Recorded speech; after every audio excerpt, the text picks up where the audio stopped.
തീരദേശ മേഖലയിലെ ജനങ്ങളുടെ ജീവസംരക്ഷണത്തിനായി we care palliative and charitable ട്രസ്റ്റിന്റെ ആംബുലൻസ് പ്രവർത്തനം തുടങ്ങി.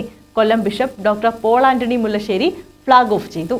വാടിപ്പള്ളിക്ക് സമീപമായിരിക്കും ആംബുലൻസ് പാർക്ക് ചെയ്യുക. ഞായറാഴ്ച ബീച്ചിന് സമീപം ഉണ്ടാകും. 24 മണിക്കൂറും ആംബുലൻസ് പ്രവർത്തിക്കും.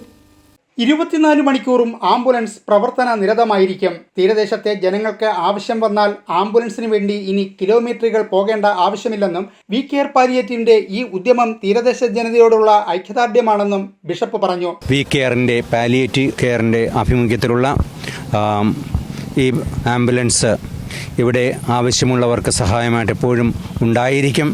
അതൊരു വലിയ സഹായമാണ് ഈ സമൂഹത്തിന്.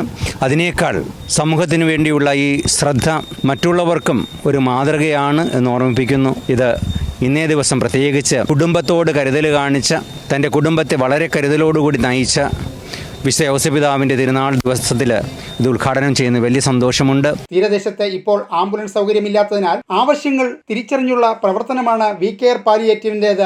അതിന് വി കെയറിന്റെ പ്രവർത്തകരെ പ്രത്യേകം അഭിനന്ദിക്കുന്നതായും ബിഷപ്പ് പറഞ്ഞു.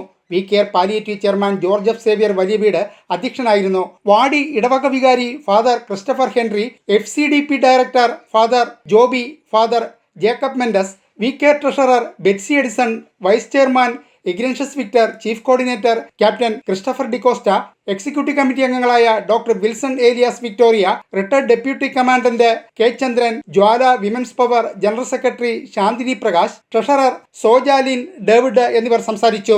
വളരെയധികം പ്രശംസ അർഹിക്കുന്ന ഒരു കാര്യമാണ്. മറ്റെല്ലാ ഔദ്യോഗികമായിട്ടുള്ള ജീവിതത്തിൻ്റെ തിരക്കുകൾക്കിടയിലും ഒത്തിരിയേറെ സാമൂഹികമായ ഇടപെടലുകൾ നടത്തുവാനും ഒത്തിരിയേറെ പേർക്ക് പല രീതിയിൽ നന്മ ചെയ്യുവാനും അത് വ്യത്യസ്ത മേഖലകളിൽ നിന്നുള്ളവർ കൂട്ടായ്മയോടെ ഒരേ ഹൃദയത്തോടെ ഐക്യത്തോടെ ചെയ്യുവാനും സാധിക്കുന്നുണ്ട്.